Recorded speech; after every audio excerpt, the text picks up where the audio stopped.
The holographic star map dominated the observation deck of Council Central Command. 217 sectors glowed in soft blue light, each one a testament to order, to careful governance, to the peace that the Galactic Containment Council had maintained for 3 centuries. Overseer Malthus Crane stood before it as he had every morning for 42 years, his 4 eyes scanning the display with the practiced ease of a master surveyor examining familiar territory. He was 64 standard years old. His chitin plates had begun to dull with age, showing the faint stress fractures that came with decades of responsibility. But his mind remained sharp, his purpose clear. The Council governed 217 species across 47 sectors. They maintained peace not through violence, but through Status observation. report. Shields are failing. Through careful Confirmed. restriction Enemy is when closing. necessary. Dive power to weapons. Through Fire containment will when out. all other options failed. And containment, Malthus Crane believed with absolute certainty, had never failed. Status report cycle 73,425, he said as translator, rendering the words in the formal cadence required for official records. The hologram responded to his voice, zooming through layers of data until it focused on a small yellow star at the edge of an unremarkable spiral arm. Sol system, 3rd planet from its sun, humanity's cradle and cage. Population holding steady at 11 billion, reported Science Director Revoked from her station below. Her chitinous fingers danced across the data tablet with the nervous energy that characterized her species. Containment barrier network functioning within expected parameters. All 24 quantum inhibitor stations report normal operations. 0 attempted breaches in the last standard year. Crane allowed himself a moment of satisfaction. The containment of humanity had been the Council's greatest achievement and its most necessary precaution. He remembered the day 42 years ago when he was just a junior analyst when the reports first came through. A new species had achieved faster-than-light capability. Young, aggressive, technologically innovative in ways that made the Council's xenobiologists uncomfortable. They came from a world the survey teams classified as Death World Class 7, high gravity. Violent weather systems, atmospheric composition that would be toxic to most galactic species, an evolutionary pressure cooker that had forged something the galaxy had rarely seen, a species that thrived on adversity. The Council had acted swiftly, not with violence, not with threats, simply with restriction. 24 quantum inhibitor stations positioned in a perfect sphere around the Sol system, each one a masterwork of exotic matter engineering. Ships that tried to cross the boundary found their faster-than-light drives destabilized. Their exotic matter cores collapsed into normal space. Their dreams of galactic exploration turned to diagnostic nightmares and emergency shutdowns. The humans had tested the barrier exactly 3 times in the first decade. Then they had stopped trying. 207 years of peaceful isolation. 207 years of humanity developing internally, building their orbital infrastructure, expanding through their own system, but never again reaching for the stars beyond their grasp. Safe, contained, controlled. Passive sensor data, Crane asked as he did every morning. Humanity continues standard internal development. Vex replied. Mining operations throughout their system show normal activity patterns. Orbital infrastructure expanding at predicted rates. No anomalies detected in the past cycle. No anomalies. The 2 most beautiful words in the containment business. Behind Crane, the doors to the observation deck whispered open. War Marshal Drenth entered with his characteristic heavy footsteps. The veteran had served the Council for 60 years, his body bearing scars from conflicts most species had forgotten. He approached the holographic display with the air of a man who had seen too much war to trust any peace completely. Morning briefing, Overseer Drenth said. All border sectors report standard patrol status. No incursions, no conflicts, no threats to Council stability. Excellent, Crane said. He gestured, and the hologram shifted, pulling back to show the broader galactic map. 300 years of careful observation. 300 years of maintaining order through wisdom rather than force. Through imprisonment rather than engagement, Drenth muttered. Crane turned to face him. You disapprove of containment, Policy Marshal. I disapprove of assumptions, Overseer. The translator carried an edge that the veteran's natural vocalizations could not. We assume that because a species is dangerous, they must be caged. We assume that because we can cage them, we should. We assume that cages once built will hold forever. The containment of humanity has held for 207 years, Crane said evenly. The mathematics of our exotic matter engineering do not allow for failure. The quantum inhibitor stations are built with redundancy factors of... His data tablet chimed. It was a soft sound barely noticeable above the ambient hum of the observation deck's environmental systems. But Crane had been overseer for 42 years. He knew every alert tone, every priority signal, every gradation of urgency built into the council's communication protocols. This one made his secondary heart skip a beat. Overseer Vex said, her antennae twitching with sudden attention, "I'm receiving an automated alert from the containment network." Crane opened the notification on his tablet. Read it once, read it again. The numbers did not change. Station 7 reports a diagnostic anomaly, he said slowly, careful to keep his voice level. Quantum field integrity at 92%. The observation deck went silent. 92%. 8% degradation in a system designed to operate at 99.997% efficiency. That's impossible, Drenth said, and for the first time in decades, Crane heard uncertainty in his voice. Perform full system diagnostic on Station 7, Crane ordered. Authorization Crane 01. Execute immediately. The response came back in less than 30 seconds. Too fast. Automated systems did not hesitate unless the answer was already known, already calculated, already certain. Station 7 confirms anomaly. Vex read from her display, her usual academic confidence wavering. Quantum field integrity degrading. Current reading 91%. Exotic matter matrix showing fluctuation outside acceptable parameters. Crane's primary hands moved before his conscious mind fully processed the implications. Expand diagnostic to all stations. I want full status reports from every inhibitor in the network. The holographic display erupted with data streams. 24 points of light representing 24 quantum inhibitor stations perfectly positioned around humanity's system. Each one a masterwork of council engineering. Each one designed to last 10,000 years without maintenance. Each one showing degradation.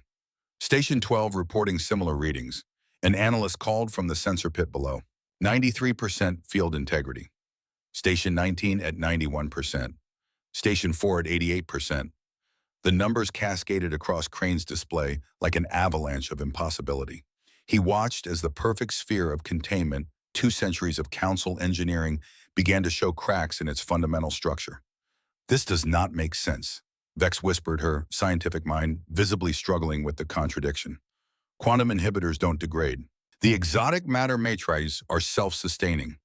Even if one failed, which should not be possible, the others would compensate. The network is designed to maintain full functionality even with 20% of stations offline. Station 6 just went dark, another analyst interrupted. The holographic display shifted. One of the 24 points of light surrounding the Sol system flickered and died, simply ceased to exist on every sensor array the council possessed. Crane felt something cold settle in his primary stomach. In 300 years of council operations across 217 monitored species, not a single containment station had ever failed. The exotic matter engineering was beyond failure, beyond age, beyond any force that conventional physics could bring to bear. Bring up Station 6's last transmission, he ordered, his voice cutting through the rising murmur of confusion in the observation deck. The hologram shifted, displaying the station's final data burst. Crane read through the technical specifications, the diagnostic reports, the automated failure analysis. And then he saw it buried in the raw sensor logs, time-stamped exactly 17 seconds before total systems failure. An energy signature. Unidentified origin. Detected inside the station itself. Inside. Was that sabotage? Vex's voice was barely audible. Impossible, Crane said. But even as he spoke the word, he felt the certainty that had defined his entire career beginning to crumble. Humanity is contained. They cannot reach the stations. They cannot even leave their system without triggering immediate shutdown of their drive cores. Station 15 offline, an analyst reported, voice tight with barely controlled panic. Station 9 reporting critical systems failure. Field integrity at 12%. Station 22 gone. Crane watched it happen in real time on the display. The perfect sphere of containment dissolving like morning frost under an unfamiliar sun. 24 stations, 2 centuries of council engineering, failing one by one with the precision of a planned demolition. Not random system failures, not age, not degradation, coordination. He stared at the holographic representation of the Sol system, at humanity's small yellow star, at the 11 billion souls the council had so carefully, so perfectly, so completely contained. And for the first time in 42 years, as Overseer Malthus Crane felt the smallest flutter of something he had never associated with humanity before: fear. The emergency session was called within minutes. The council chamber filled with representatives from every department, their various forms of anxiety translating poorly across dozens of species, but universally understood nonetheless. Crane stood at the central podium, the holographic star map now dominated by the failing containment network, each darkening station a wound in the Council's perfect order. All departments, full situational assessment, he said, his voice projecting the authority his hearts no longer felt. I need to know what we are dealing with. The display had become a nightmare of cascading failures. In the span of 20 minutes, 18 of the 24 containment stations had gone dark. The remaining 6 flickered with unstable readings, their quantum field integrity dropping by percentages with each passing moment. It has to be a systems glitch, insisted technology coordinator Bernal, his secondary arms gesturing frantically at his data tablet. A cascade failure triggered by some factor in the network architecture we did not anticipate. That is the only logical explanation. Logical. Vex's antennae pressed flat against her skull, extreme stress. Show me the logic in 18 independent systems separated by billions of kilometers, failing simultaneously. Show me the logic in identical energy signatures appearing inside sealed stations before each failure. Energy signatures that match no known technology, added Fleet Commander Lysa Thorne from her position at the tactical console. The tall warrior had pulled up comparison databases cross-referencing against every species the Council had on record. I have searched our entire archives. Whatever disabled those stations, we have never encountered it before. Crane felt his secondary heart rate accelerating, a physiological response his species showed only in moments of genuine danger. Could humanity have developed something? Some kind of weapon we did not anticipate? They are contained, Drenth said from across the chamber, but conviction had drained from his voice. They cannot project force beyond their system. That is the entire purpose of the inhibitor network. The inhibitor network that is currently failing, Vex said quietly. Stations 3 and 16 just went offline, an analyst reported from the sensor pit. 4 stations remaining. Estimate complete network collapse in 4 minutes. 4 minutes. 2 centuries of containment about to end in 4 minutes. Crane made a decision that would have been unthinkable an hour ago. Fleet Commander Thorne, how quick can we deploy forces to the Sol system? Lysa's tactical display came alive with calculations. 6 hours to assemble a response fleet. 12 hours transit time at maximum military speed. Do it. And Commander Crane locked eyes with the veteran fleet officer. Make it a large fleet. I want overwhelming force available if needed. Overseer Vex stepped closer, lowering her voice, though privacy was an illusion in the packed chamber. With respect, we are talking about humanity, contained for 2 centuries.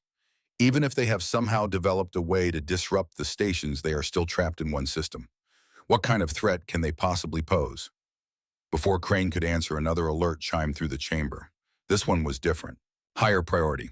The kind of alert that preceded declarations of war or discoveries of hostile alien intelligence. Overseer called a junior analyst from the communications station, his translator struggling to mask his species' equivalent of terror. We are receiving reports from Border Sector 47, multiple ships reporting sensor anomalies across 17 different systems. Crane pulled up the sector map on his personal display. Border Sector 47 was nowhere near the Sol system. It was, in fact, on the opposite side of Council space, nearly 8,000 light-years distant. What kind of anomalies, he asked, though part of him already knew the answer would be disturbing. Phantom readings, sir. Ships appearing and disappearing on scanners. Mass signatures that do not match visual confirmation. Fleet captains are reporting contacts that sensors detect, but cameras cannot see. Impossible. Even if humanity had somehow broken containment, they could not reach that far. Not in the time between the first station failure and now. The mathematics of faster-than-light travel did not allow for such speed. Unless they were not just breaking out. Unless they had already been out. Vex was scrolling through her tablet with increasing desperation, her fingers moving so fast they blurred. I am pulling historical data running correlation analysis on all sensor anomalies reported in the last 5 years. She stopped. Her antennae went rigid. When she spoke, her voice had gone completely flat, the way scientists sounded when confronting data that shattered fundamental assumptions. Overseer, phantom readings in Border Sector 47 were first reported 6 months ago. Similar reports from Trade Sector 12 9 months ago, Research Sector 8 14 months ago. She looked up, her multiple eyes wide with dawning horror. These anomalies have been appearing all over Council space for the past 2 years. We dismissed them as sensor glitches, equipment malfunctions. We saw exactly what we expected to see. Nothing, Crane finished quietly. because humanity was contained. The word tasted like ash in his mouth. Final 2 stations at 30% integrity, an analyst reported. Estimate complete network failure in 90 seconds.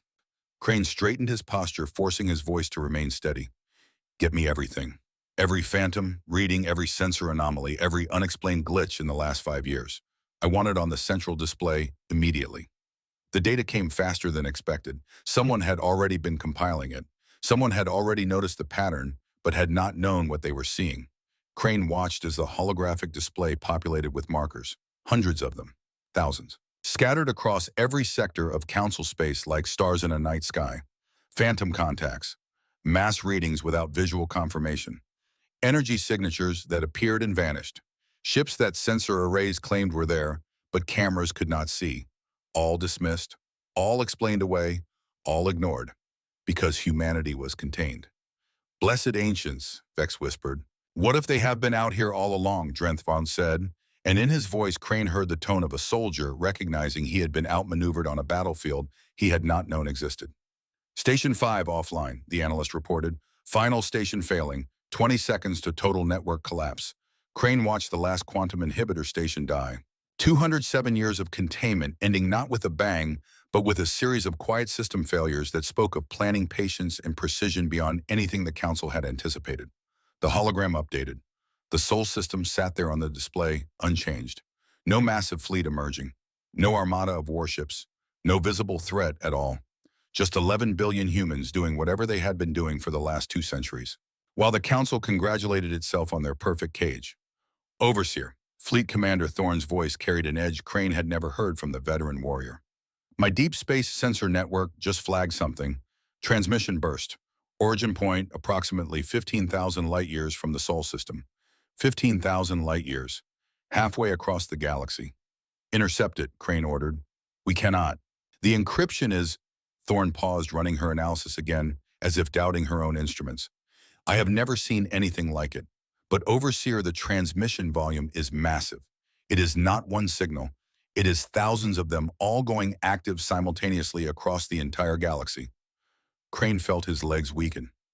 Thousands of transmissions, simultaneously, as if they had been waiting for something, waiting for a signal, waiting for the containment network to fail. Overseer, the senior communications officer, said, and Crane heard something in her translator he had never heard before. Strain, fear. I'm receiving a communication request. High priority channel. Encryption protocols I do not recognize.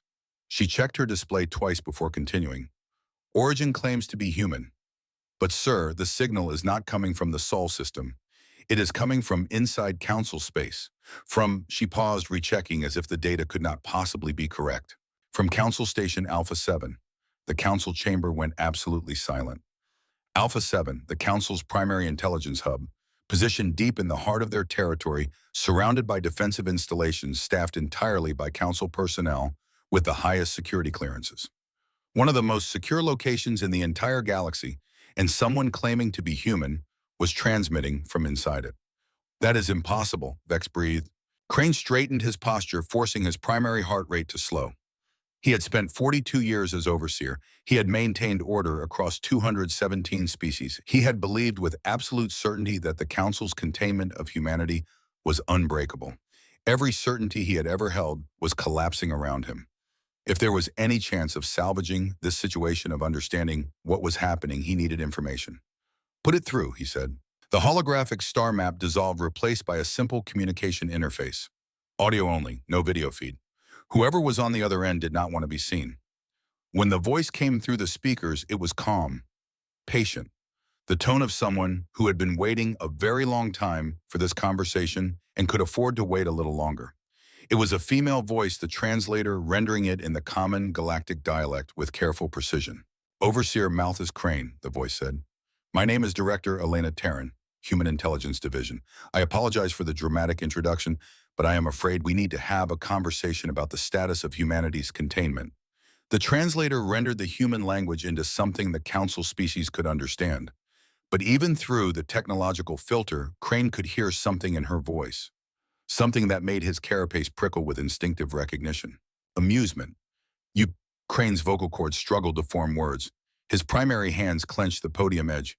You are transmitting from Alpha 7. That is impossible. With respect, Overseer, I am afraid your understanding of what is possible where humanity is concerned is approximately 207 years out of date. A pause perfectly timed. I am transmitting my current location data now. Check your tactical display. Vex's fingers flew across her tablet. The holographic display shifted, showing the internal layout of Alpha 7. A single marker appeared pulsing softly in one of the station's secure intelligence analysis rooms, right where a human claimed to be standing. Director Taryn continued, and now Crane could hear the smile in her words. Conference Room 7, Council Central Administration.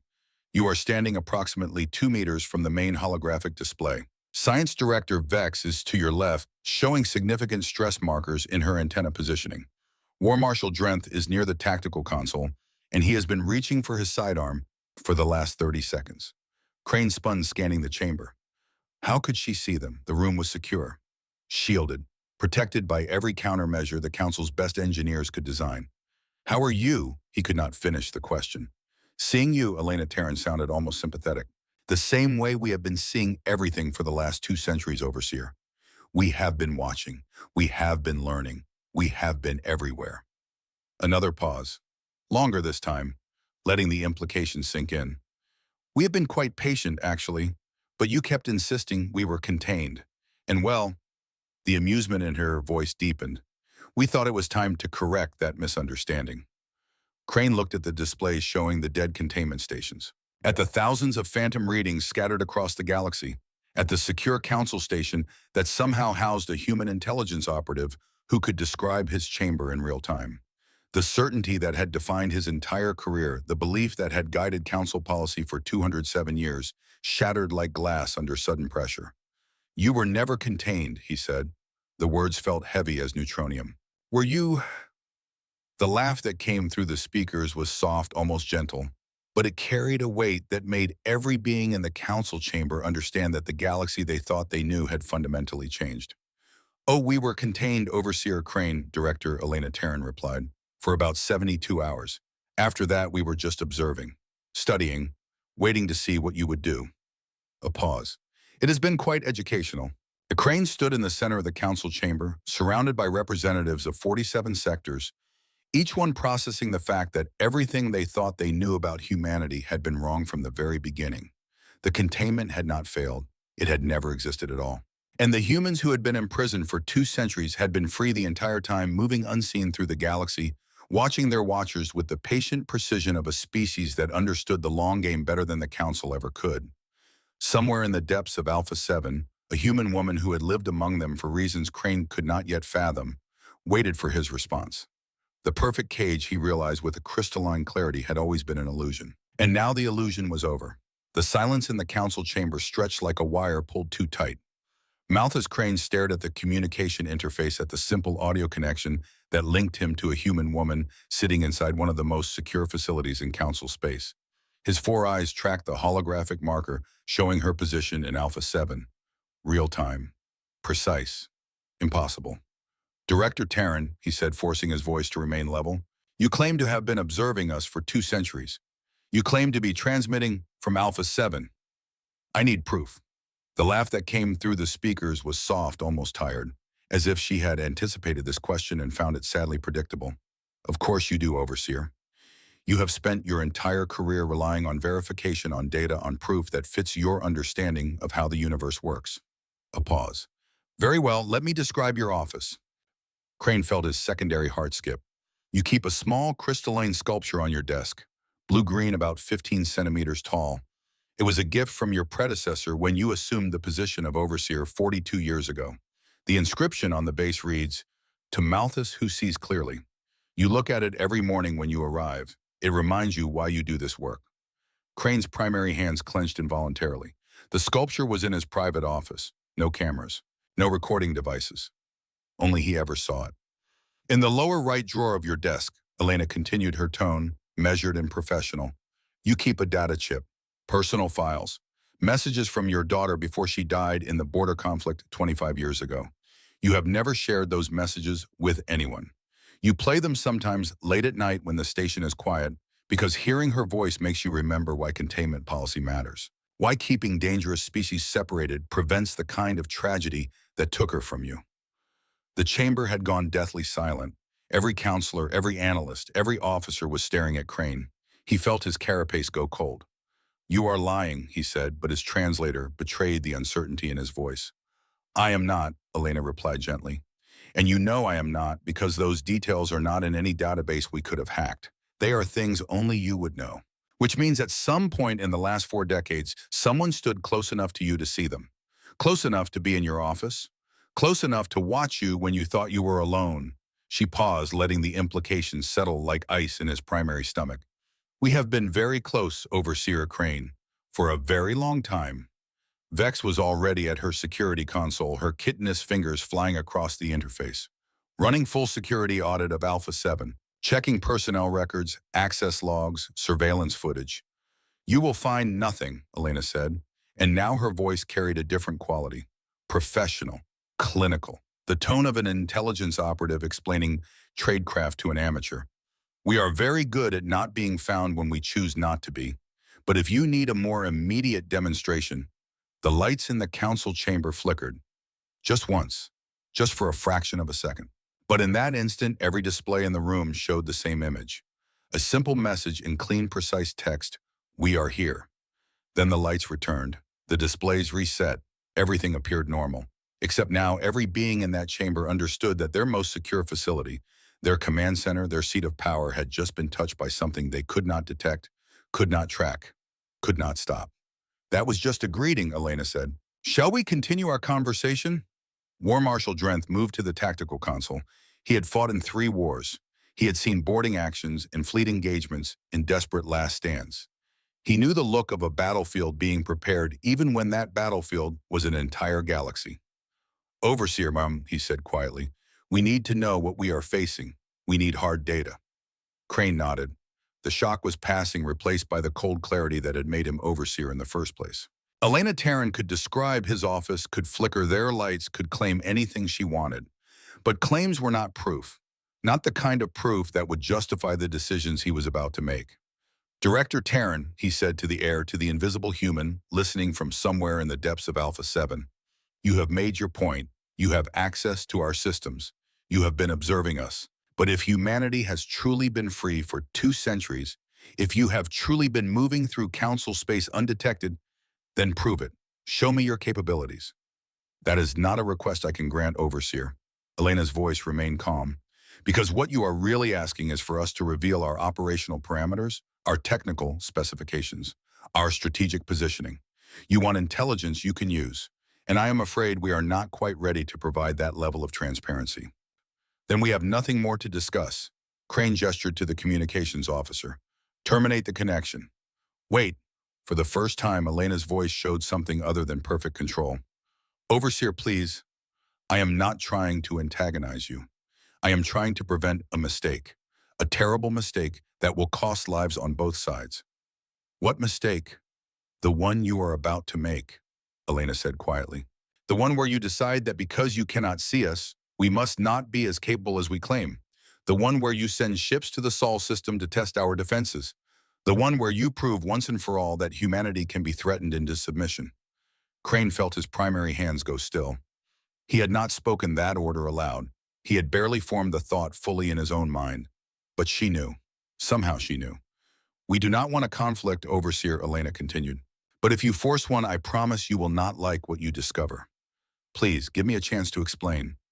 Give humanity a chance to show you that we are not the threat you fear, that we never were."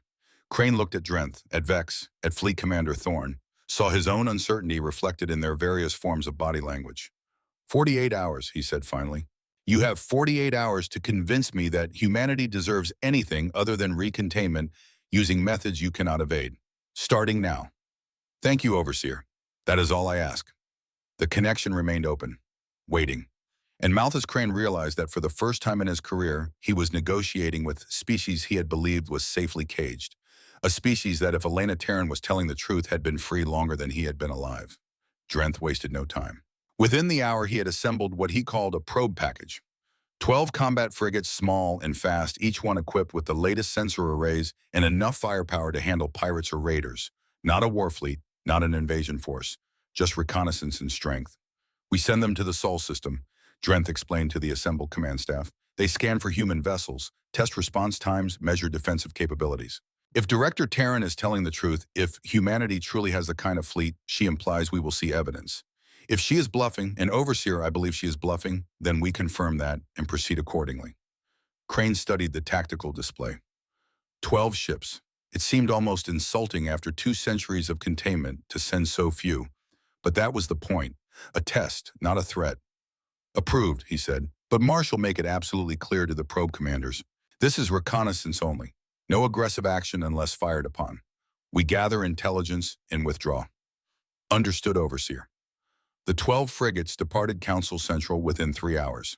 Crane watched them go, watched the faster-than-light signatures fade from the long-range sensors as they transited toward human space. The journey would take 6 hours at maximum military speed. 6 hours to reach the edge of the Sol system. 6 hours to see if humanity's vaunted invisibility was real or elaborate deception. 6 hours to wait. Crane returned to his office. The crystalline sculpture sat on his desk where it always did, blue-green and innocent, catching the light from the overhead panels. He looked at it for a long moment, then opened his lower right drawer. The data chip was there, exactly where Elena had said it would be. He picked it up, felt its weight, felt the weight of the 25 years since his daughter's death. Lyra had been brilliant, passionate about xenobiology, about understanding the species the Council governed. She had died in a border skirmish that the containment protocols were supposed to prevent, a conflict between 2 species that should never have been in contact with each other, a tragedy that had shaped every decision Crane made afterward. Containment saves lives, he had told himself for 2.5 decades. Separation prevents conflict. Control ensures peace. But if Elena was right, if humanity had been free for 2 centuries while the Council believed them caged, then what else might be wrong? What other assumptions might be built on foundations of sand? He put the chip back in the drawer and closed it. The wait began. 6 hours and 14 minutes after departure, the probe fleet reached the outer edge of the Sol system. Crane stood in the Tactical Operations Center, surrounded by holographic displays showing real-time telemetry from each frigate. Vex was at the science station monitoring sensor feeds. Drenth commanded from the tactical podium, rigid with focus. All units reporting successful transit, the communications officer announced. They are entering the Sol system now. Initial scans beginning. The holographic display showed the 12 frigates in loose formation, spreading out to cover maximum sensor range. They moved past the outer planets, past the gas giants with their rings and moons, deeper into the system where humanity lived and worked. No response. No challenge. No visible defenses. Sensor readings, Crane asked. Vex studied her displays, detecting normal industrial signatures, orbital stations around the major planets, mining operations in the asteroid belt, standard civilian traffic patterns. No military vessels detected. None, Drenth's voice carried skepticism. After Director Terran's claims, we find nothing. The system appears undefended, Vex said slowly, or at least undefended by anything our sensors can detect. The probe fleet moved deeper, past Mars, past Earth's moon, into the inner system, where the human homeworld hung blue and white and beautiful against the black. Still nothing. No challenge, no contact. No sign that humanity even noticed 12 armed warships entering their space. Commander reports they are achieving optimal scan position, the communications officer said, beginning detailed sensor sweep of Earth orbit and near-system space. Crane watched the displays, watched the frigates move with practiced precision into a scanning formation that would map every cubic kilometer of the inner Sol system. Watched the data begin to flow back to Council Central, industrial platforms, civilian transports, communication satellites, all the infrastructure of a thriving but contained civilization. No weapons, no warships, no evidence of the vast invisible fleet Elena Terran had implied. Overseer Drenth said quietly, I believe Director Terran was engaging in psychological warfare, trying to make us believe in capabilities that do not exist. The Sol system is... Every display in the Tactical Operations Center went dark simultaneously, not flickering, not failing, just dark. As if someone had flipped a switch and turned off every sensor feed, every communication channel, every data stream from the probe fleet. Get it back, Crane ordered, his voice sharp. Working on it, Vex said, her fingers flying across her console. All telemetry links severed. Not degraded, not jammed, severed, as if the ships just ceased to exist. Try direct communication, emergency channels. The communications officer worked his board trying frequency after frequency. No response on any channel, Overseer. I am not even getting carrier signals. It is as if the ships are not there. How long until our long-range sensors can confirm their position? Crane demanded. Vex checked her calculations. At this distance, light speed lag means we will not have visual confirmation for another 8 minutes. But Overseer, the telemetry cutoffs were simultaneous across all 12 vessels. Whatever happened, it happened to all of them at exactly the same moment. But Drenth's hands were already moving over the tactical display, running combat scenarios, calculating response options. If this is an attack, if humanity has destroyed our probe fleet, we do not know that yet, Crane said, but his secondary heart was racing. 12 ships, gone in an instant. No warning, no distress calls, just silence. The minutes crawled past like hours. Crane stood rigid before the displays, waiting for the light speed delay to catch up, waiting to see what had happened to his ships. At 8 minutes and 43 seconds, the long-range optical sensors updated. The probe fleet was still there. All 12 frigates still in formation, still apparently intact. But they were drifting. No maneuvering, no power signatures. Like toys someone had forgotten to wind up. Get me visual magnification, Crane ordered. The holographic display zoomed in, enhancing the image until they could see details. And there on each frigate's hull, visible even across millions of kilometers, were perfectly circular holes, clean, precise, punched straight through the armored plating from bow to stern. Kinetic impact, Vex whispered, reading the spectroscopic analysis. Tungsten carbide projectiles, velocity estimated at 0.3 light speed. The impacts were... She paused, rechecking her numbers as if they could not possibly be correct. Simultaneous across all 12 targets. Margin of error, less than 1 millisecond. Drenth stared at the display. 12 ships, 12 simultaneous kills. Perfect accuracy at... He checked the range calculations. At over 2 million kilometers, using kinetic projectiles traveling at relativistic speeds. That level of targeting precision should not be possible, Vex said. The computational power required to calculate intercept trajectories for 12 independently maneuvering targets, accounting for light speed lag and relativistic effects firing at exactly the right moment so all projectiles arrive simultaneously. She stopped, looked at Crane, and in her multiple eyes he saw the same realization dawning that was crystallizing in his own mind. This was not just an attack. This was a demonstration. A message delivered with mathematical perfection that said, we can kill anything you send. We can do it from ranges you cannot counter. We can do it with precision you cannot match. And we chose to let your crew survive by targeting the ships, not the crew compartments. They could have killed everyone. They had shown restraint, which meant they wanted something other than blood. Rescue operations, Crane said, his voice hollow. Get recovery ships to those frigates. I want every crew member brought back safely. Already dispatching, Drenth said. Overseer, we need to discuss response options. This was an act of war. No, Crane turned to face him. This was a warning. They could have destroyed those ships completely. They could have killed the crews. They chose not to. They chose to show us they could have but did not. The communication console chimed, the same encrypted signal from before. Elena Terran. Crane did not hesitate this time. Put her through. The voice that came through the speakers carried no triumph, no gloating, just the same measured professional tone. Overseer Crane, I am sorry it came to that, truly. But you needed to understand that our claims were not empty, that our capabilities are real. Your crews are unharmed. We targeted the vessel's drive systems and power cores, not the crew sections. They will need rescue, but they will survive.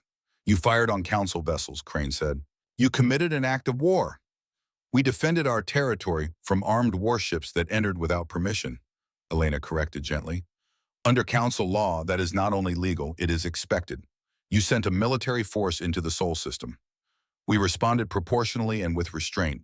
Would you have preferred we did nothing? Allowed armed vessels to scan our defenses and report back without consequence? Crane had no answer, because she was right. Any species would have done the same.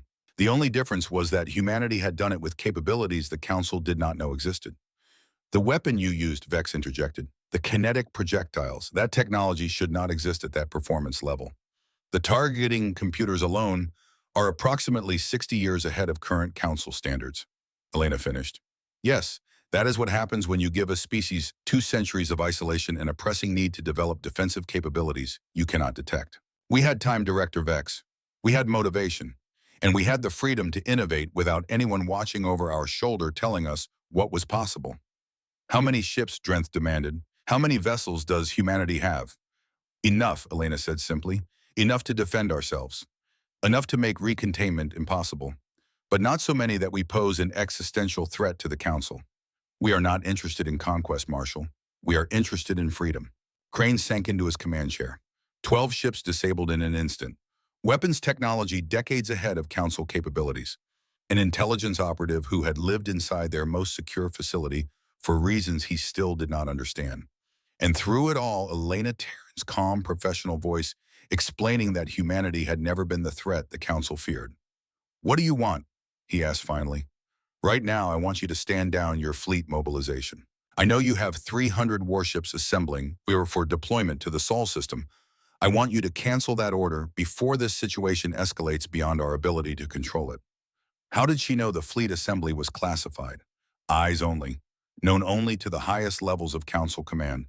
But of course she knew. They had been watching for 2 centuries, learning every detail of Council operations, mapping every strength and weakness. And if I refuse, Crane asked, then those 300 ships will arrive at the Sol system and they will discover what 12 probe frigates just learned. That humanity has defensive capabilities you cannot overcome. That we can destroy your vessels faster than you can deploy them.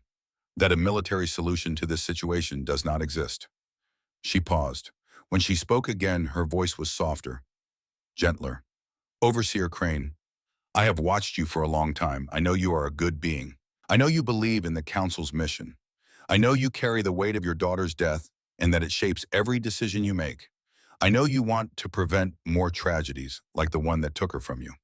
Then you know why containment matters, Crane said. I know why you think it matters, Elena corrected. But Overseer, what if I told you that the conflict that killed your daughter would never have happened if the Council's containment policies did not exist?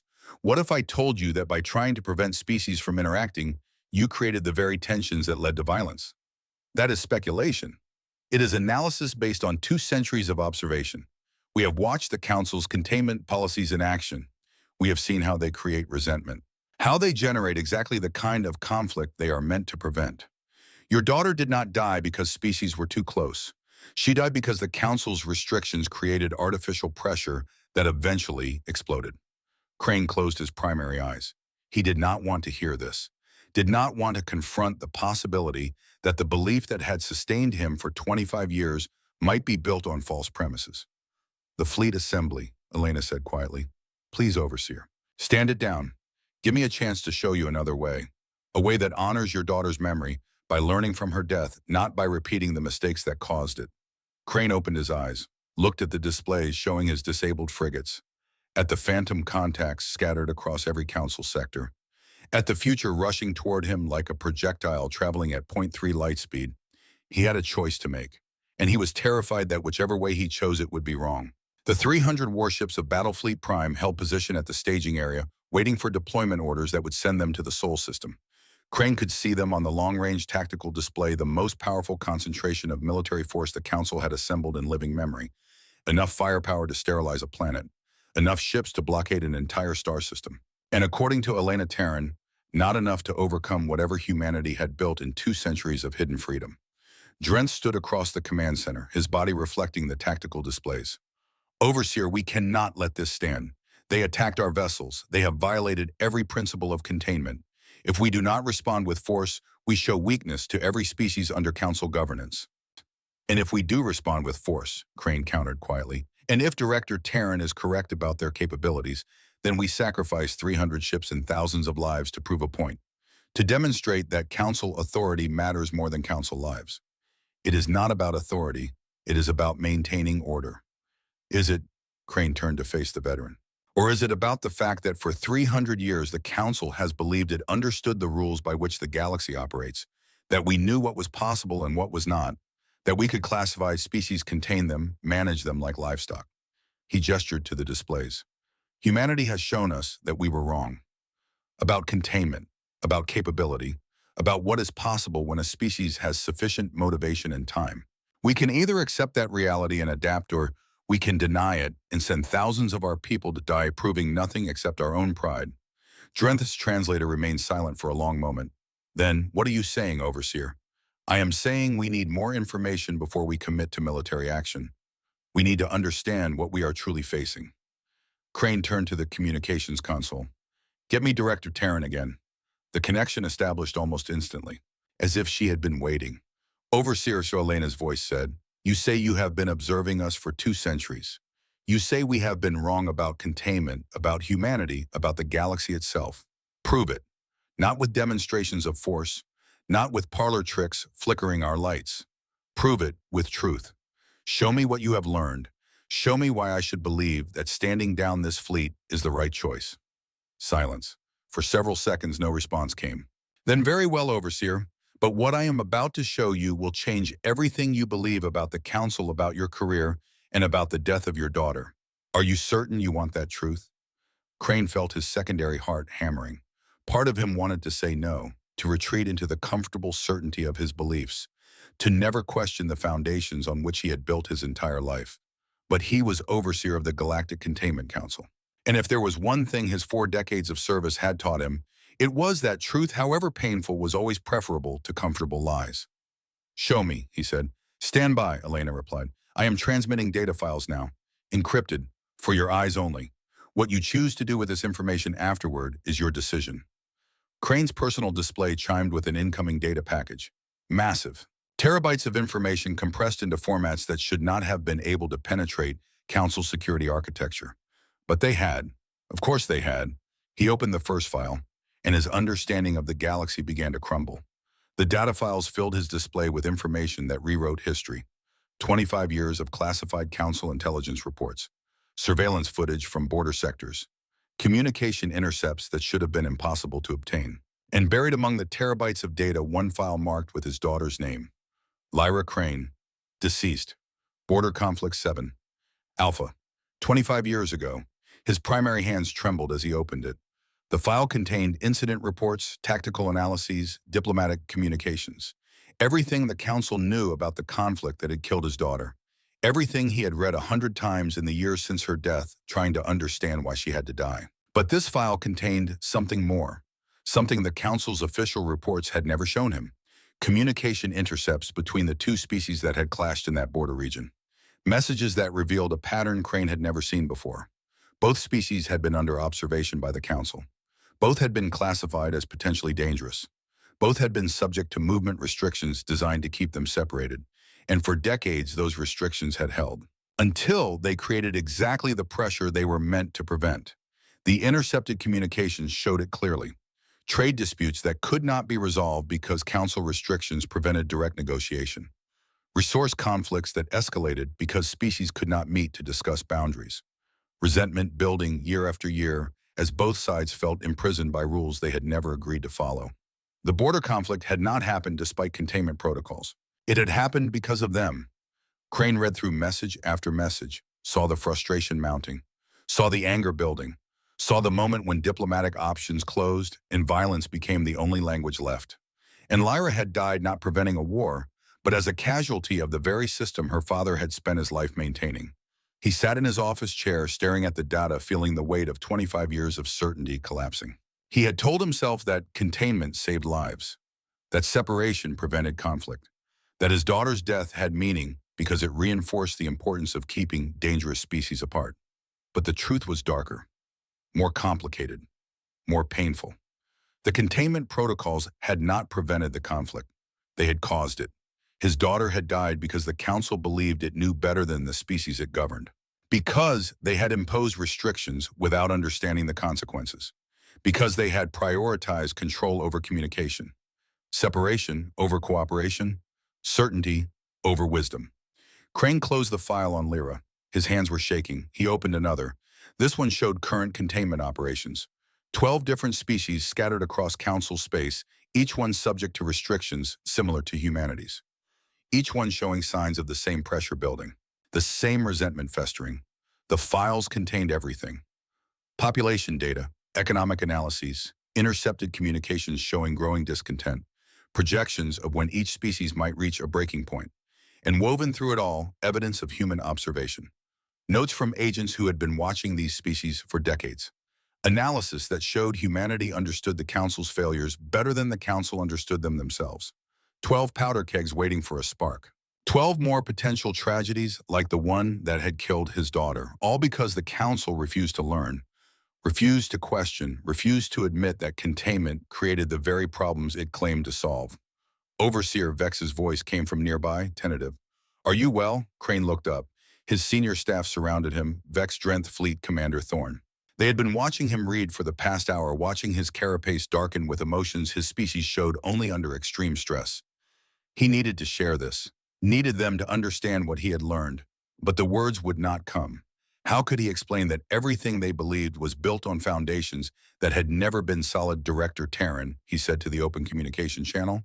"The other species you mentioned, the 12 under containment protocols.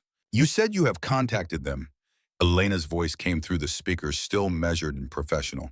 "6 months ago, we began reaching out, carefully, secretly, offering them what we had discovered, the technology to move unseen to break containment without the Council knowing. Some accepted, some refused, but all of them now know that the cage has a door." "You are fomenting rebellion," Drenth growled. "We are offering freedom," Elena corrected. "There is a difference, Marshal. We are not telling them to fight. We are showing them that they have choices beyond submission or conflict, that they can exist in this galaxy on their own terms, not on the Council's." Crane stood slowly, his joints aching in a way that made him feel every one of his 64 years. "And if I stand down the battle fleet, if I choose not to pursue military action against humanity, what happens then? Then we have a conversation about what comes next, about how humanity and the Council coexist, about how we prevent the mistakes of the past from being repeated." A pause. "And about how we handle the new species that is about to arrive at your borders." Every display in the command center flickered simultaneously. New data appeared, sensor readings from the Outer Council territories, an unidentified faster-than-light signature approaching from beyond mapped space, moving with the cautious speed of a species that had just discovered they were not alone in the universe. The Ori, Vex said, reading the analysis scrolling across her display. "Early FTL capability. Origin point approximately 800 light-years beyond current Council borders. They are broadcasting what appears to be a greeting message in their own language." Crane watched the approaching signature. Another species taking their first tentative steps into the galactic community. Another civilization about to discover that the Council governed through observation and containment. Another potential powder keg, unless something changed. Automated containment protocols are initializing, an analyst reported. System is calculating optimal inhibitor station placement. Deployment orders generating for approval. The same process that had imprisoned humanity 207 years ago. The same system that had created the pressure that killed his daughter. The same cycle repeating because the Council believed it was the only way to maintain order. "Belay those orders," Crane said quietly. The command center went silent. Drenth turned to stare at him. "Overseer protocol requires—" "I am aware of what protocol requires, Marshal." Crane's voice carried an edge it rarely held. "I am also aware that our protocols have failed, that our assumptions were wrong, that our certainty was built on foundations that never existed. So before we imprison another species because we fear what they might become, I want to try something different." He turned to face Elena's communication channel. "Director Terran, you want to prove that humanity is not a threat. You want to show that there is another way. Then help us make first contact with the Ori, properly, as equals. Show me that your 2 centuries of observation taught you something we missed." The silence stretched for several heartbeats. Then Elena's voice came through, and for the first time Crane heard genuine emotion in it. Relief, hope, something that sounded almost like gratitude. "Thank you, Overseer. We would be honored." The Ori vessel appeared on long-range sensors 3 hours later. It was small, elegant, built with the kind of careful engineering that spoke of a species that had worked for generations to achieve faster-than-light capability. The ship moved cautiously toward the Council border, broadcasting greetings in a language the translator matrices struggled to parse. Crane stood in the observation deck watching the approach. Beside him, Vex worked on establishing communication protocols. Drenth monitored tactical displays with the wariness of a soldier who had learned never to fully trust a ceasefire. Overseer, the communications officer announced. We have an incoming transmission, source identified as human. Origin point is... The officer paused, checking the reading twice. Origin point is the Ori vessel. What? Drenth moved to the tactical console. How is that possible? The Ori just arrived at council borders. They could not have made contact with humanity. The distances are too great. The timeline does not work. But Crane was beginning to understand, beginning to see the scope of what humanity had accomplished in 2 centuries of hidden freedom. Put it through, he said. The voice that came through the speakers was different this time. Still human, still translated into council standard, but younger. Female, carrying the careful pronunciation of someone speaking a language learned later in life. Overseer Crane, this is Ambassador Sarah Okonkwo of the United Earth Diplomatic Corps. I am aboard the Ori vessel, Dawn's Promise, serving as a liaison between humanity and the Ori people. We have been in contact with them for approximately 6 months, helping them prepare for first contact with the broader galactic community. 6 months.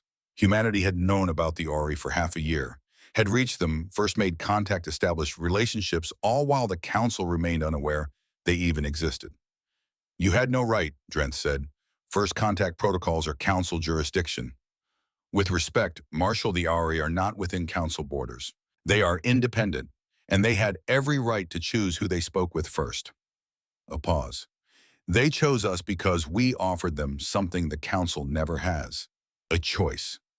Vex was already analyzing the data. The timeline is possible, Overseer. If humanity has vessels capable of the speeds Director Terran implied, they could have reached the Ori home system weeks before our deep space sensors detected their launch. Could have been observing them for months, years even. Crane felt the weight of it settling onto his carapace like gravitational pressure. Humanity had not just broken free of containment. They had built an intelligence network that spanned sectors the Council did not even monitor. They had made first contact with new species before those species even knew the Council existed. They had shaped the future of galactic civilization from the shadows while the Council believed itself the only power that mattered. I want to speak with the Ori directly, Crane said. Of course, Overseer. Patching you through to Captain Zalis now. The communication shifted. When the new voice came through, it carried the translated tones of a young being facing something enormous and terrifying and wonderful all at once. The voice of someone seeing the universe expand beyond everything they had imagined. This is Captain Zalis of the Ori Exploration Corps. Are we truly speaking with the Galactic Council? You are, Kaibe, Crane said, and worked to keep his voice gentle. Welcome to the greater galactic community, Captain. We are here to contain us. The young captain's voice held no accusation, only curiosity. Ambassador Okonkwo explained that your protocols might require our restriction, that you might see us as a threat because we are new and unknown. She wanted us to understand what we might face. Crane's secondary heart clenched. Captain, I assure you. It is well, Overseer. The ambassador also explained that you are kind, that you believe you are protecting us, that your intentions are good even if your methods create the problems they mean to prevent. A pause. She said you lost a daughter to conflict born from the very restrictions you maintain. I am sorry for your loss. Crane stood frozen. Elena had told them, had shared his personal tragedy with this stranger. But not to mock him, not to use it as leverage. To help the Ori understand him, to build empathy where there might have been only fear. Captain Zalis, he said carefully, what is it you want from this first contact? What do you hope to achieve? Trade, knowledge, friendship perhaps, if such things are possible, across species. The young captain's voice carried hope like starlight. We have been alone for so long, looking up at the stars and wondering if anyone else was out there. Now we know. Now we have found not just one species, but many. We want to be part of that, to learn, to share what we have discovered. And the humans, what have they offered you? Protection, Zalis said simply. They warned us that some galactic powers might see new species as threats to be managed, rather than neighbors to be welcomed. They offered to help us navigate first contact, to stand with us if we needed support. They asked nothing in return except that we make our own choices about our future. Crane looked at the tactical display, at the Ori vessel with its human ambassador aboard, at the opportunity to do first contact differently, to prove that the Council could learn, could adapt, could be better than its history. Captain Zalis, he said, on behalf of the Galactic Council, I extend formal greeting and welcome. We would be honored to establish diplomatic relations with the Ori people. We offer trade knowledge exchange and membership in the broader galactic community, without restriction, without containment, as equals. The silence that followed felt like the universe holding its breath. Truly, Zealous's voice was barely a whisper. Truly, Crane said, and meant it. But Drenth was not finished fighting. The veteran moved to the center of the command deck, his body rigid with military bearing. Overseer, with respect, you are making decisions based on emotion rather than strategic analysis. We still do not know the full extent of human capabilities. We have not verified their claims. We cannot simply take their word that they are not a threat. What would constitute verification, Marshal? Crane asked. They disabled 12 of our frigates without killing anyone. They demonstrated capabilities we did not know existed. They have been inside our most secure facilities for decades. What more proof do you need? Combat capability assessment, full tactical demonstration.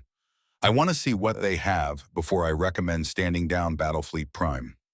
Crane saw Elena's strategy then, saw why she had been so patient, so willing to wait. She had known that someone like Drenth would demand proof, would need to see human military capability before accepting that recontainment was impossible. And she had been prepared to give it to them. Director Taryn, Crane said to the open channel, the Marshal wants a demonstration of human military capability. Can you provide that without escalating to actual conflict? We can, Overseer, though I warn you what we are about to show may be unsettling. We have spent 2 centuries developing defensive technologies that the Council considers excessive. Proceed. Drenth pulled up the tactical display showing Battlefleet Prime. 300 warships holding at the staging area enough firepower to conquer entire systems. He highlighted a cluster of 6 older dreadnoughts positioned at the edge of the formation. Heavy vessels, each one the size of a small city built with armor plating that could withstand sustained bombardment. Can your forces engage those 6 targets from your current position? Drenth asked. Without crossing into Council defensive perimeter. We can, Elena confirmed. Though I want to be clear, this is a demonstration against empty vessels. We are not firing on crewed ships. Is that acceptable? Drenth worked his console. The 6 dreadnoughts I highlighted are scheduled for decommissioning. Skeleton crews only, and they are evacuating now. You will have 6 empty targets in 10 minutes. 10 minutes later, the tactical display confirmed all crew transfers complete. 6 massive dreadnoughts floating in formation, each one a testament to Council military engineering.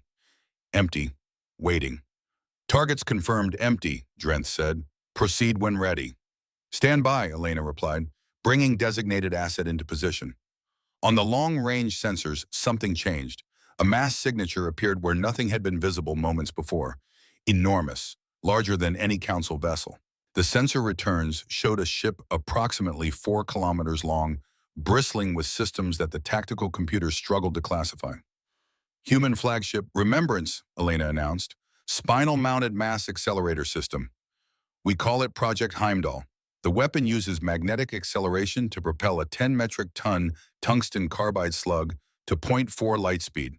Impact energy approximately 230 megatons equivalent. Vex's antennae went rigid. 0.4 light speed. That is the targeting calculations alone. Are handled by quantum state processors we developed 80 years ago. Elena continued. Firing solution locked.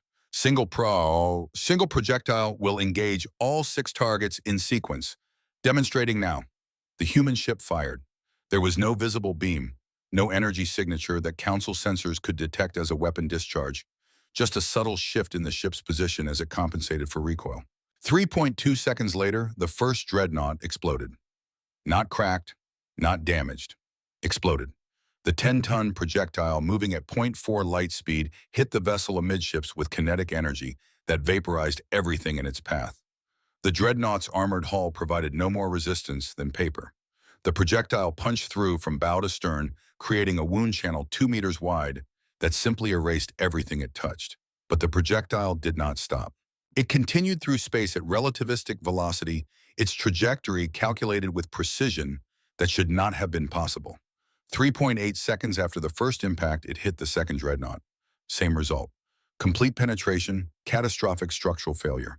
Then the third, the fourth, the fifth, the sixth. 6 capital ships, each one larger than any vessel most Council species had ever built, destroyed in sequence by a single projectile. Total engagement time 14.3 seconds. The tactical display showed the aftermath.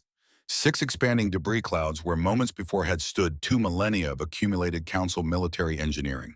One human ship undamaged, already cloaking back into invisibility. The command center was absolutely silent. Drent stared at the display. His body had gone pale, a physiological response his species showed only in the face of threats they could not overcome. That was one ship, he said quietly. One weapon, one shot.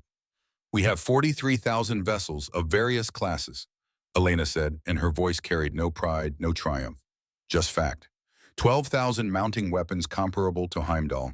We have been building this fleet for 2 centuries, Overseer Crane. Building it in secret, testing it in the dark places between stars, preparing for the day when we might need to defend our freedom, she paused.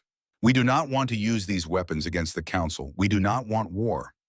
But if Battlefleet Prime deploys to the Sol system, if you force us to choose between submission and survival, then we will choose survival. And we will win. Not because we are cruel or aggressive, but because we have had 207 years to prepare for exactly this confrontation. Crane looked at Drent, saw in the veteran's eyes the recognition of military reality. The understanding that the 300 ships of Battlefleet Prime would last perhaps 30 minutes against what humanity had built. That recontainment was not just difficult, it was impossible. Stand down the battle fleet, Crane said quietly. Overseer. That is an order, Marshal. Stand down Battlefleet Prime. Cancel all deployment preparations. Humanity has proven their point. Drent's translator remained silent for a long moment. Then, as you command, Overseer. He turned to his console and began issuing orders. 300 warships receiving instructions to disperse, to return to normal patrol duties, to abandon the military solution that had seemed so necessary hours before. Vex moved closer to Crane. Overseer, what are we going to do? If humanity has this level of capability, if the other contained species are learning from them, then our entire governance structure is built on false premises, Crane finished. Yes, I am beginning to understand that. He looked at the communication console. Director Terran, you said you wanted a conversation about what comes next. I believe we are ready for that conversation now. The terms Elena presented were simple. Stark, non-negotiable. First, immediate dissolution of all containment networks. Not just for humanity, but for every species the Council had imprisoned. No more quantum inhibitor stations, no more movement restrictions. No more governance through isolation. Second, full diplomatic recognition for humanity, embassy exchanges, trade negotiations, scientific cooperation. All the standard protocols the Council extended to other species extended now to the civilization they had tried to cage for 2 centuries. Third, complete access to Council historical archives. Every record of first contact with every species the Council had encountered. Every classified file about containment protocols. Transparency about how the Council had operated for 300 years. Fourth, formal reformation of first contact procedures. New protocols that emphasize cooperation rather than control. Partnership rather than paternalism. Species allowed to make their own choices about their future rather than having those choices made for them.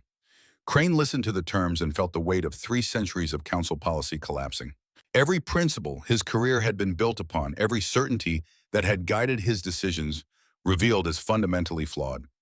If we agree to these terms, he said slowly, what guarantee do we have that humanity will not use their capabilities to dominate the galaxy, that you will not become the very threat we feared? You have no guarantee, Elena said honestly, just as we had no guarantee when we broke containment that the Council would not attempt to re-imprison us through force. Trust, Overseer, is built through action over time. We can only show you through our choices that we mean what we say, that we want partnership, not conquest. She paused. But if you need more immediate reassurance, consider this. We have had 2 centuries to strike at the Council. 2 centuries where we could have sabotaged your infrastructure, assassinated your leaders, sown chaos throughout your territories. We did none of those things. We watched. We learned. We protected you from threats you never saw coming. We could have been your worst nightmare. We chose to be invisible friends instead. Crane thought about the 3 threats Elena had mentioned earlier in their conversations. The ones humanity had prevented while the Council remained unaware. Acts of protection that no one would ever know about because humanity had chosen anonymity over recognition. And the other species, he asked. The 12 under containment protocols. If we release them, what stops them from following humanity's example? From building their own hidden fleets and challenging Council authority? Nothing, Elena admitted. Some may do exactly that, Some may choose to remain isolated. Some may seek partnership with the council on new terms. But overseer, that is the point. They should have the choice. Just as humanity should have had a choice 207 years ago. Freedom is not something you grant when it is convenient. It is something you recognize as a fundamental right. The communication console chimed, multiple incoming signals. The analyst at the station looked up, expression stunned. Overseer, we are receiving transmissions from 12 different species across council space, all of them broadcasting on the same encrypted frequency, and all of them transmitting the same message. What message? Crane asked, though he already knew the answer. They are demanding the termination of containment protocols. They are citing council law regarding restrictions on spacefaring civilizations. And they are all transmitting from positions that should be impossible inside the containment zones, but outside the inhibitor networks.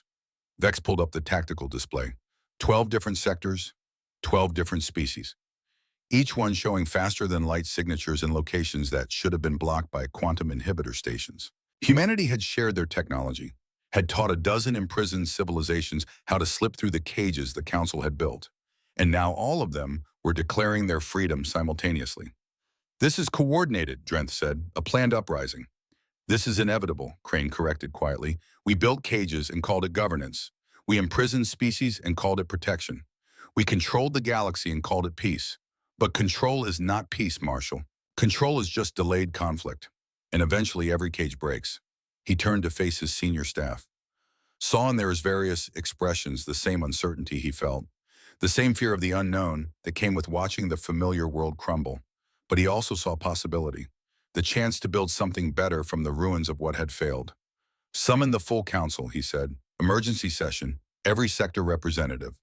I'm going to recommend that we accept humanity's terms. All of them. Overseer, the council will never agree, Vex said. You are asking them to dismantle 3 centuries of policy. I am asking them to acknowledge reality, that the policy failed, that we were wrong, that continuing to insist we were right will only lead to the very conflicts we sought to prevent. He looked at the displays showing 13 different species declaring their freedom. We can fight this. We can attempt to reestablish containment through force. We can prove to ourselves and the galaxy that council authority matters more than council wisdom. Or we can learn. We can adapt. We can become the organization we always claimed to be shepherds of galactic peace, not wardens of galactic prisons. The council session convened 4 hours later. Representatives from 47 sectors materialized via holographic link into filling the chamber with the varied forms of council governance. Crane stood at the central podium and told them everything. The failed containment, the human capabilities, the choice before them. The debate lasted 6 hours. Some counselors demanded war. Some called for negotiation. Some argued for maintaining partial containment while loosening restrictions. Every faction had their reasons, their principles, their certainties about how the galaxy should operate. But in the end, when the vote came, it was surprisingly close. 58 in favor of accepting humanity's terms. 42 opposed. Not a landslide. Not a mandate.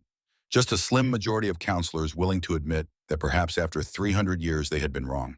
Drenth resigned his commission immediately after the vote. He would not serve a council that, in his view, had surrendered its authority. Crane accepted the resignation with sadness but understanding. Some beings could not adapt to paradigm shifts that shattered their core beliefs. He only hoped he was not one of them. 3 days later, Malthus Crane stood in the observation deck of Council Central Station and watched the future arrive. The Ari vessel approached slowly, broadcasting greetings in their newly learned galactic standard. Beside it, keeping pace like a guardian escort, came a human ship. Not a warship, not one of the massive stealth vessels that had lurked invisible for 2 centuries. Just a diplomatic courier, elegant and small, openly displaying its registry for all council sensors to see. Humanity emerging from the shadows, choosing to be seen. The ships docked simultaneously. Crane had insisted on that detail: equal arrival, equal access, equal treatment. First contact done properly, done with respect. He walked to the docking bay with Vex beside him. His senior staff had wanted security escorts, but Crane refused. This moment required trust, not suspicion. Required hope, not fear. The Ari airlock cycled first.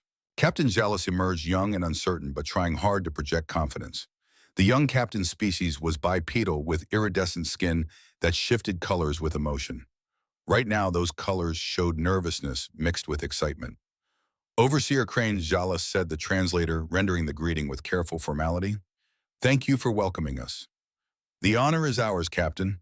Welcome to Council Central. The human airlock opened. And for the first time in 207 years, a human being stepped openly into council space. She was old. That was Crane's first thought. White hair and dark skin weathered with age. She moved slowly but with dignity, with the bearing of someone who had spent a lifetime in command and knew exactly what authority looked like.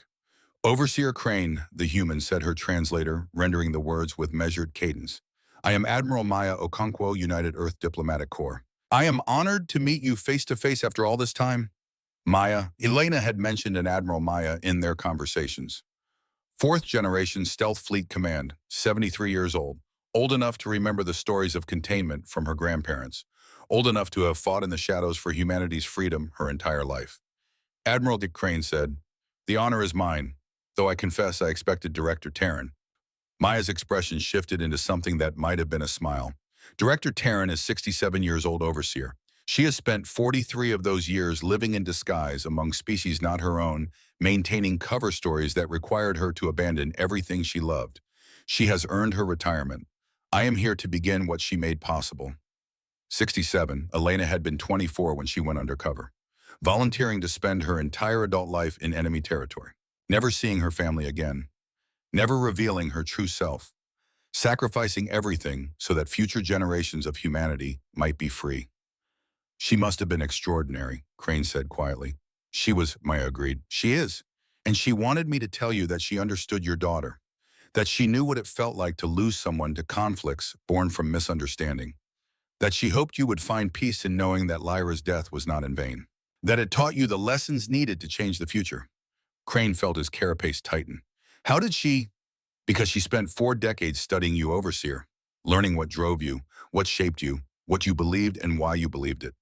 Not to manipulate you, but to understand you, so that when this day came, when humanity finally revealed itself, we could speak to you, not as enemies, but as beings who shared the same fundamental desire. Maya's dark eyes met his. To prevent more tragedies, to protect those who cannot protect themselves, to build something better than what came before. Captain Jalas was watching the exchange with fascination, skin shifting through colors that Crane was beginning to recognize as curiosity and hope. Shall we discuss the future? Crane asked. All of us together, as equals. Maya extended her hand in the human gesture of greeting. Crane had studied it during the 3 days of preparation, knew what it meant. An offer of partnership, of trust, of mutual respect. He reached out with his primary hand and clasped hers carefully, mindful of the strength difference between their species. Yes, Maya said, let us discuss the future. We have been waiting 207 years for this conversation. We can be patient a little longer. They walked together through the corridors of Council Central, a council overseer who had built his career on containment, a human admiral who had spent her life fighting that containment from the shadows, an Ori captain seeing the galaxy for the first time, 3 beings from 3 different worlds choosing partnership over conflict, hope over fear, possibility over certainty. Behind them, through the observation windows, ships from a dozen species moved in formation. Council vessels and human stealth craft and Ori explorers no longer separated by invisible barriers, no longer divided by protocols built on assumptions that had never been true. The galaxy was changing, had already changed. The cages were opening, the Watchers were stepping into the light, and the future that humanity had fought for, that Elena Taryn had sacrificed her entire adult life to make possible, was finally beginning. In his office later that day, Crane sat alone and removed the data chip from his drawer. He listened to his daughter's voice one final time, heard her talking about her dreams of understanding the alien species the Council governed, of building bridges instead of walls, of proving that different species could coexist without fear if given the chance. Lyra had believed in that future, had died before seeing it. But perhaps, Crane thought as he listened to her voice echo through the empty office, perhaps her death had not been meaningless. Perhaps it had taught him the lesson he needed to learn. That control could not prevent tragedy, that cages could not guarantee safety, that the only path to real peace was through the terrifying, uncertain process of trusting others to make their own choices. He saved the recording, put the chip back carefully, and for the first time in 25 years, he felt something that might have been peace settling onto his carapace. The containment era was over. The era of partnership was beginning. And somewhere in the darkness between stars, 43,000 human vessels continued their eternal patrol, not conquering, not threatening, just watching, protecting, ready to answer when someone called for help, ready to defend the freedom they had fought so hard to win. The galaxy would never be the same. The Watchers had been watching all along, and now finally everyone knew it.